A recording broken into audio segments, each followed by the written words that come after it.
नमस्कार, मैं हूं आपके साथ शिप्रा झा और आप देख रहे हैं देश का पहला समझाने वाला बुलेटिन खबर तो समझिए। इस प्राइम टाइम बुलेटिन में हम आपको दिन भर की सबसे चर्चित खबरें दिखाते हैं और खबरों को विस्तार से समझाते भी हैं। तो शुरुआत करते हैं आज की 4 बड़ी खबरों से, जिसका विश्लेषण अगले आधे घंटे के दौरान करेंगे। सबसे पहले आज बुलेटिन में समझिए, डोमिसाइल का गणित आपको समझाएंगे। इसके साथ साथ आज बुलेटिन में बात होगी बड़े फैसलों पर क्रेडिट पॉलिटिक्स की। आंकड़ों से समझिए एसआईआर पर तेजस्वी के आरोप में कितना दम और समझिए कैसे फटता है बादल। शुरुआत सबसे पहले बिहार में एक के बाद एक सौगातों का ऐलान नीतीश सरकार की तरफ से किया जा रहा है और साथ ही साथ उन फैसलों पर कैबिनेट की मुहर भी लगती जा रही है। सीएम के ऐलान के बाद डोमिसाइल के फैसले पर नीतीश मंत्रिमंडल की मुहर लग गई है। ये रिपोर्ट देखिए, फिर खबर तो समझिए।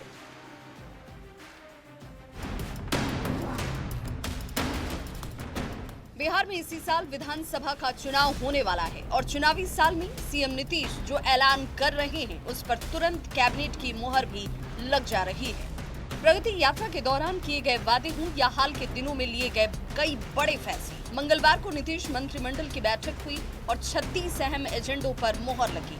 इनमें शिक्षक बहाली में डोमिसाइल का फैसला भी शामिल है। घोषणा के 24 घंटे के भीतर कैबिनेट ने इसे मंजूरी भी दे दी। अब उसमें 40% जो रिजर्वेशन है वो बिहार के ऐसे स्टूडेंट जो मैट्रिक और अथवा इंटरमीडिएट पास होंगे उनके लिए अब आरक्षित है। चुनावी साल में ही टीआरई 4 के तहत शिक्षकों की बहाली होने वाली है और इसी फेज से बिहार के युवाओं को प्राथमिकता दी जाएगी। चुनावी साल में सीएम नीतीश का ये कोई पहला मास्टर स्ट्रोक नहीं है। हाल के दिनों में डबल इंजन वाली एनडीए सरकार ने कई बड़े फैसले लिए। इन घोषणाओं में सबसे ज्यादा फोकस बिहार के युवाओं पर रहा। पटना संवाददाता संजय कुमार के साथ ब्यूरो रिपोर्ट न्यूज़ 18। तो बिहार में शिक्षक बहाली में डोमिसाइल नीति लागू कर दी गई है, जिसकी खूब चर्चा हो रही है। कल नीतीश कुमार ने ऐलान किया था और आज कैबिनेट की मुहर भी लग गई। ऐसे में डोमिसाइल का गणित समझना बहुत जरूरी है। तो आइए समझते हैं कि डोमिसाइल का गणित क्या है। मान लेते हैं कि शिक्षक बहाली में पदों की कुल संख्या 100 है। इस हिसाब से अगर आप समझिए आंकड़ों के हिसाब से, तो आपको डोमिसाइल का ये पूरा गणित समझ में आ जाएगा। और इसी हिसाब से अगर देखा जाए तो क्योंकि शिक्षक बहाली में डोमिसाइल नीति लागू करने का ऐलान सरकार ने कर दिया है, तो ऐसे में शिक्षकों को किस तरीके से फायदा मिलेगा, जो बिहार के मूल निवासी हैं उन्हें कैसे डोमिसाइल का फायदा मिलने वाला है, ये हम आपको पूरे पॉइंट टू पॉइंट समझाएंगे, जिससे कि आपको ये समझ में आ जाएगा कि बिहार के जो युवा हैं वो किस तरीके से डोमिसाइल नीति का हिस्सा बनकर अपने लिए सरकारी नौकरी सिक्योर कर सकते हैं, अपने पद को सिक्योर कर सकते हैं और कैसे उनके लिए ये बहुत बड़ी खुशखबरी है। क्योंकि आप सबको पता है कि लंबे समय से डोमिसाइल नीति की मांग की जा रही थी। डोमिसाइल को लेकर के प्रदर्शन हो रहे थे, शिक्षक अभ्यर्थी सड़क पर उतरे हुए थे, जिसके बाद चुनाव से पहले सरकार ने बड़ा तोहफा दे दिया। और इसी के लिए अगर देखा जाए, और जिस तरीके से हम आपको बता रहे थे कि मान लीजिए कि अगर शिक्षकों के पदों की संख्या 100 है, 100 बहाली निकली है, तो नियमों के मुताबिक इनमें से SC, ST और OBC की अगर बात की जाए तो SC, ST और OBC के आरक्षित पद 50 हैं। EWS के आरक्षित पद जो हैं वो 10 हैं, तो बच गए 40 पद। और ऐसे में अगर देखा जाए 10% यानी कि 10 पद जो है EWS के लिए होता है और अब 100 में से 40 पद बचे हैं। बाकी बच गए 40 पद में से 35% यानी कि 14 पर बिहार की महिलाओं के लिए आरक्षित कर दिए गए हैं। यानी कि 100 में से अगर आप 26 पद अनारक्षित बचे देखा जाए, तो अब इन अनारक्षित 26 पदों का 40% निकाला जाए, यानी कि 10.4% ये होता है। मान लीजिए इसे आप राउंड फिगर में 11, वो बिहार के मूल निवासियों के लिए आरक्षित होंगे। मतलब इस पर बिहार का जो मूल निवासी है उससे ही सिर्फ जॉब मिलेगी। अब कुल पदों को जोड़ लें तो बिहार के मूल निवासियों के लिए 50 + 10 + 14 + 11 अगर किया जाए तो 85 पद ऐसे हो जाते हैं जो बिहार के मूल निवासियों के लिए आरक्षित होगा। मतलब ये कि शिक्षक बहाली में अगर 100 पद हैं तो उनमें से 85 पद बिहार के लोगों के लिए रिजर्व है। बाकी बचे महज 10 से 15 पदों के लिए ही दूसरे राज्य के युवा अपनी किस्मत आजमा सकते हैं। तो डोमिसाइल नीति से यह फायदा मिलने वाला है। अब बढ़ते हैं आगे। चुनावी साल में बिहार की जनता को एक के बाद एक कई बड़ी सौगात मिलने पर सियासत भी हो रही है। एक और नीतीश कुमार एक के बाद एक बड़े फैसले कर रहे हैं तो नेता प्रतिपक्ष तेजस्वी यादव एनडीए सरकार पर नकल करने का आरोप लगा रहे हैं। अब इस पर सत्ता पक्ष ने नेता प्रतिपक्ष पर चौतरफा हमला बोला है।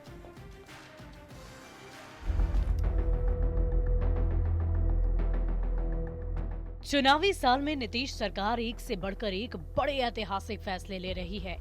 कई घोषणाएं और लोक लुभावन वादों को लेकर विपक्ष सरकार पर हमलावर है। डोमिसाइल नीति की घोषणा पर श्रेय लेने की होड़ मची है। मंगलवार को नेता प्रतिपक्ष तेजस्वी यादव ने दावा किया कि उन्होंने डोमिसाइल लागू करने का वादा किया था। एनडीए सरकार सिर्फ और सिर्फ कॉपी कर रही है। कई ऐसे उदाहरण हैं जो सरकार ने जो है कॉपी किया है। पेंशन का हो, हर चीज जो है जो हम लोग कह रहे हैं वही करते हैं। विपक्ष की क्रेडिट पॉलिटिक्स पर पलटवार करते हुए डिप्टी सीएम सम्राट चौधरी ने पूछा कि फैसले सीएम नीतीश ले रहे हैं तो विपक्ष को क्रेडिट कैसे मिल सकता है। सोशल मीडिया पर लिखा कि लालू और कांग्रेस के राज में न रोजगार ला पाए और न ही व्यापार। एनडीए कुछ भी करे तो कूद कर क्रेडिट लेने निकल पड़ते हैं। आरजेडी कांग्रेस की पहचान है, एक क्रेडिट खोर तो दूसरा क्रेडिट चोर। पटना से संवाददाता शैलेंद्र कुमार के साथ ब्यूरो रिपोर्ट, न्यूज़ 18। तो क्रेडिट पॉलिटिक्स को समझने के पहले ये समझना जरूरी है कि नीतीश सरकार के अब तक के बड़े चुनावी फैसले क्या क्या हैं। आइए जल्दी से आपको बता देते हैं। सबसे पहले तो आप समझ लीजिए कि शिक्षक बहाली में डोमिसाइल नीति लागू करने का फैसला सरकार ने ले लिया है। स्थानीय महिलाओं को बिहार में सरकारी नौकरी में आरक्षण की बात, मुफ्त बिजली का ऐलान सरकार ने कर दिया है। 125 यूनिट बिजली फ्री मिलेगी। बुजुर्ग विधवा पेंशन, आशा वर्कर का मानदेय बढ़ा दिया गया, ममता वर्कर का मानदेय बढ़ा दिया गया है, पत्रकार पेंशन बढ़ा दिए गए हैं, आयोग प्लस परिषद का गठन कर दिया गया है और इसके साथ ही गार्ड का मानदेय दोगुना कर दिया गया है, रसोइयों का मानदेय दोगुना कर दिया गया है। इन सभी फैसलों में फिलहाल सबसे ज्यादा चर्चा डोमिसाइल नीति की है। ऐसे में आइए अब बिहार में डोमिसाइल वाली खबर को समझ लेते हैं। दरअसल बिहार के सीएम नीतीश कुमार ने ऐलान किया है कि शिक्षक बहाली में डोमिसाइल लागू होगी, वो भी अभी से, यानी कि TRE 4 का एग्जाम जो होने वाला है उसमें। डोमिसाइल का मतलब होता है निवास या फिर घर, यानी उस राज्य का निवासी होना, यानी जो बिहार के लोग हैं उन्हें इसका फायदा मिलेगा। अब आप ये समझिए कि डोमिसाइल लागू करने पर क्या होगा। तो इससे ये होगा कि स्थानीय युवाओं को सरकारी नौकरी में प्राथमिकता मिलेगी, नौकरी में मूल निवासियों को तवज्जो दी जाएगी। इसका मतलब ये हुआ कि उसी राज्य का वोटर भर्ती प्रक्रिया में हिस्सा लेगा। परीक्षा में बाहर के लोगों से मुकाबला नहीं होगा, तो ऐसे में सभी पदों पर बिहार के युवा ही बहाल किए जाएंगे। इससे फायदा ये होगा कि राज्य में सरकारी नौकरी मिलने पर पलायन कम होगा, बेरोजगारी कम हो जाएगी। लेकिन आपको बता दें कि डोमिसाइल की कहानी कोई आज की नहीं है। 2020 के विधानसभा चुनाव में नीतीश कुमार ने डोमिसाइल लागू करने का वादा किया था। 2020 में सरकार बनी तो नीतीश कुमार ने डोमिसाइल लागू भी कर दिया, लेकिन जुलाई 2023 में सरकार ने डोमिसाइल नीति को फिर से खत्म कर दिया। अब आप खबर तो समझिए। क्योंकि शिक्षा व्यवस्था को बेहतर करने की बात कही जा रही थी, मैथ और अंग्रेजी के टीचर्स नहीं मिल पा रहे थे, दिक्कत हो रही थी। यही वजह है कि सरकार ने डोमिसाइल को खत्म करने का फैसला ले लिया। तब महागठबंधन की सरकार थी और उस वक्त तेजस्वी यादव सरकार का हिस्सा थे, सरकार में डिप्टी सीएम थे। लेकिन 2025 आते आते तेजस्वी यादव सहित विपक्ष इस मांग के साथ खड़ा हो गया और विपक्ष ने इसे चुनावी मुद्दा बनाने की कोशिश भी की और तेजस्वी यादव ने 100% डोमिसाइल की चुनावी चाल चली। तो प्रशांत किशोर ने भी डोमिसाइल वाला दांव खेला, लेकिन विपक्ष डोमिसाइल को चुनावी मुद्दा बनाने की जुगत में था। नीतीश कुमार ने डोमिसाइल नीति लागू कर विपक्ष को मुद्दा विहीन कर दिया। यूं कह सकते हैं कि विपक्ष से उनका मुद्दा ही छीन लिया है। बढ़ते हैं आगे। बिहार एनडीए के नेताओं ने SIR के जारी आंकड़े के आधार पर तेजस्वी यादव सहित विपक्ष पर पलटवार किया है। तेजस्वी यादव सहित विपक्षी नेताओं का आरोप था कि मतदाता पुनरीक्षण दलित, पिछड़ा, अति पिछड़ा और अल्पसंख्यक के वोट काटने के लिए कराए जा रहे हैं। ऐसे में यह जानना जरूरी है कि SIR के आंकड़े कहते क्या हैं। ये रिपोर्ट देखिए।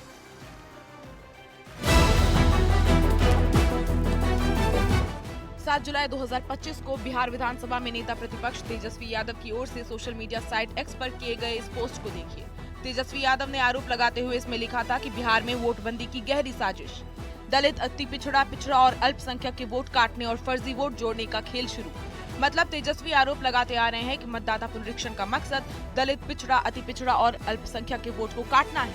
जबकि एसआईआर के आंकड़े जारी हो गए हैं। ऐसे में आंकड़ों के आधार पर एनडीए के नेता तेजस्वी पर दलित और मुस्लिम वर्ग में भ्रम फैलाने का आरोप लगा रहे हैं। जाली लोग हैं, ये ऐसे लोग हैं जो डबल इपिक नंबर रखते हैं। आइए आंकड़ों के सहारे एक एक आरोप का सच जानते हैं। पहला आरोप था कि एसआईआर में सबसे ज्यादा दलितों के नाम काटे जाएंगे, लेकिन एसआईआर के आंकड़े कहते हैं कि जिन 4 जिलों में सबसे ज्यादा दलित आबादी है, वहां सबसे कम लोगों के नाम काटे गए हैं। शेखपुरा, जहां दलित आबादी 20.6% है, वहां एसआईआर में 5.13% लोगों के नाम कटे। अरवल में दलित आबादी 20.16% है, जबकि एसआईआर के मुताबिक 5.57% लोगों के नाम कटे।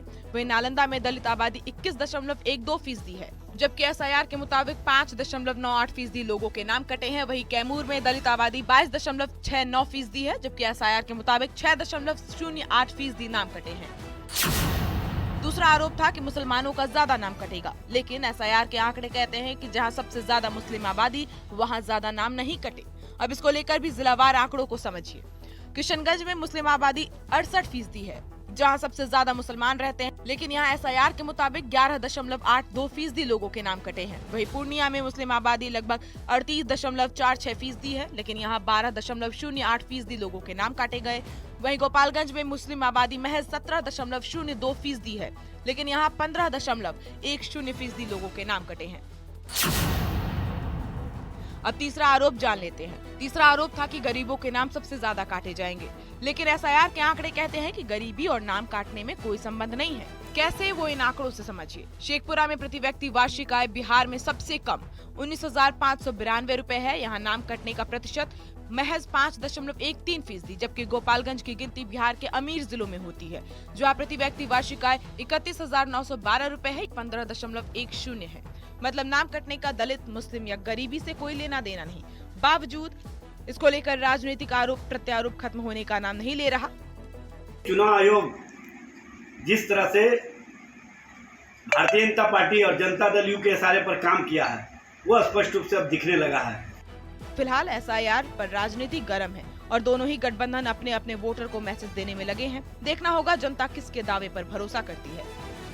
न्यूज़ 18 के लिए पटना से आनंद अमृतराज के साथ ब्यूरो रिपोर्ट। और अब आप समझिए एसआईआर पर लगाए आरोप पर आंकड़े आखिर क्या कहते हैं। तो सबसे पहले आप बता दें कि नाम कटने का दलितों से कोई लेना देना नहीं है। गरीबी और नाम कटाव में कोई संबंध नहीं है। मुसलमानों के नाम सबसे ज्यादा कटेंगे, इस आरोप की कोई पुष्टि नहीं हुई है। अब आप ये भी समझिए एसआईआर पर लगाए आरोपों पर आंकड़े क्या कहते हैं। देखिए, दलितों का सबसे ज्यादा नाम कटा, ये सवाल अगर पूछा जाए तो इसका जवाब है नहीं। क्या मुसलमानों का सबसे ज्यादा नाम कटा? तो नहीं। क्या गरीबों का सबसे ज्यादा नाम कटा है? तो इसका भी जवाब है नहीं। क्या सीमांचल में सबसे ज्यादा नाम वोटर्स के कटे हैं? तो इसका भी जवाब है इन आंकड़ों के हिसाब से नहीं। नाम कटने का सबसे बड़ा कारण क्या है? देखिए, इसका कारण बताया जा रहा है पलायन। अब सवाल है कि सबसे ज्यादा पलायन किसका? तो समझिए, पलायन पर जातीय सर्वे क्या कहता है। तो अगर उस हिसाब से देखा जाए पलायन दर, तो ब्राह्मण जाति के हिसाब से 9% और यादव जाति के 3% लोगों ने पलायन किया है। मतलब ये कि सबसे ज्यादा दलित, पिछड़ा वर्ग या फिर गरीबों का ही पलायन हुआ है। ऐसे आंकड़ों से साबित नहीं होता। यानी कि ये साफ हो चुका है कि ये जो आंकड़े हैं और जो आरोप लगाए जा रहे थे वो बिल्कुल अलग अलग हैं। बढ़ते हैं आगे। लालू प्रसाद के बड़े बेटे और हसनपुर विधायक तेज प्रताप यादव ने एक बड़ा बयान दिया है, जिससे सियासी बवाल मच गया है। तेज प्रताप यादव ने आरजेडी और कांग्रेस को टीम तेज प्रताप यादव के साथ गठबंधन करने का ऑफर दे दिया। तेज प्रताप ने कहा कि मुझे विश्वास है कि हम आगे बढ़ रहे हैं, नई शुरुआत की नई पारी खेलने जा रहे हैं। कई लोग हमारी ताकत को तोड़ने में लगेंगे, लेकिन मैं अपने गठबंधन से जोड़ने के लिए आरजेडी और कांग्रेस को भी न्योता दे रहा हूं कि अगर आरजेडी और कांग्रेस को टीम तेज प्रताप के साथ जुड़ना है तो जुड़ सकते हैं। अपने गठबंधन से जुड़ने के लिए और भी दल हैं, चाहे आरजेडी है, कांग्रेस है, उनको भी हम न्योता देने का काम करते हैं। अगर उनको जुड़ना है तो जुड़ सकते हैं, वो भी जुड़ सकते हैं। सब लोग एक साथ एक समर्थन बहुत अच्छी बात है। सब लोगों के साथ हम लोग जुड़ने का काम करेंगे और जिनको मेरा मजाक उड़ाना है, जिनको हंसी उड़ाना है, वो हंसी उड़ाते रहे, हवा में उड़ जाएंगे। अब आप समझिए तेज प्रताप ने गठबंधन की बात क्यों कही। तो आरजेडी और कांग्रेस जो है वो इंडिया गठबंधन का हिस्सा है। तेज प्रताप अपना अलग संगठन अब बना चुके हैं, जिसमें उन्होंने बात भी की है। गठबंधन की बात कहकर तेज प्रताप अपनी अहमियत बता रहे हैं। तेज प्रताप विपक्ष को बता रहे हैं कि वो भी एक मजबूत पक्ष बिहार में है और इसके साथ ही समय समय पर तेज प्रताप खुद को दूसरा लालू यादव कहते रहे हैं। यानी तेज प्रताप खुद को लालू प्रसाद का राजनीतिक उत्तराधिकारी मानते हैं। हालांकि तेज प्रताप अपने छोटे भाई तेजस्वी को अर्जुन बताकर आशीर्वाद भी देते हैं, लेकिन तेज प्रताप अपने आप को अर्जुन का कृष्ण बताते हुए कहते रहे हैं कि वो ही किंग मेकर बनेंगे। और ऐसे में उनके इस बयान पर भी बिहार में सियासी बवाल मचा हुआ है। बढ़ते आगे, उत्तरकाशी में आर्मी बेस कैंप के पास भी बादल फटने से भारी तबाही मची है। पीएम मोदी ने उत्तरकाशी हादसे पर दुख जताया और कहा कि पीड़ितों को मदद पहुंचाने में कोई कोर कसर नहीं छोड़ी जा रही है।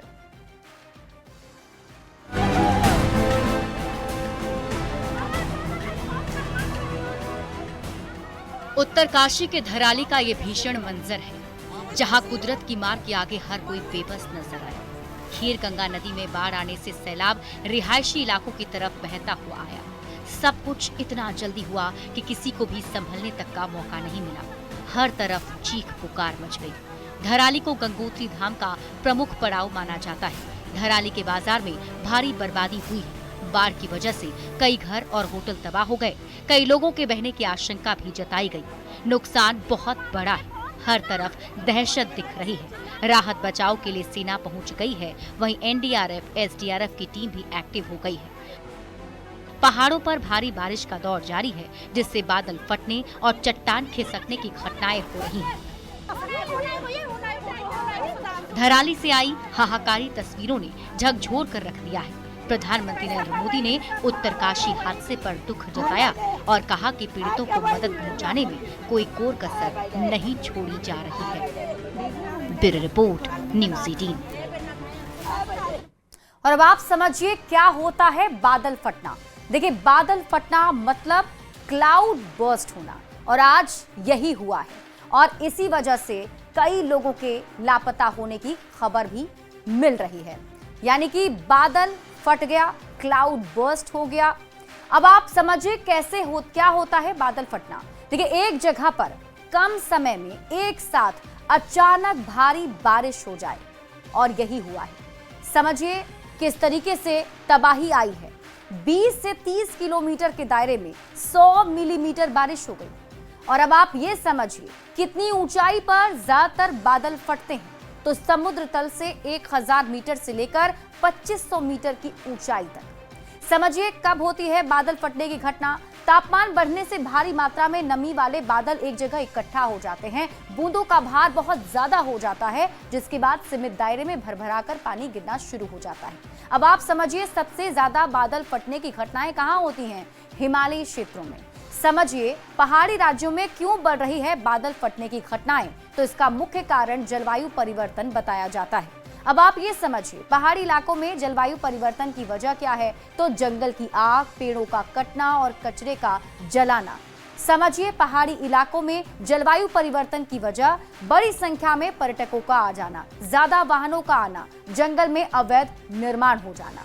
ये मुख्य कारण है जिस वजह से ऐसी घटनाएं घटती हैं। और इसी के साथ इस बुलेटिन में अभी के लिए बस इतना ही। आप देखते रहिए न्यूज़ 18 बिहार झारखंड।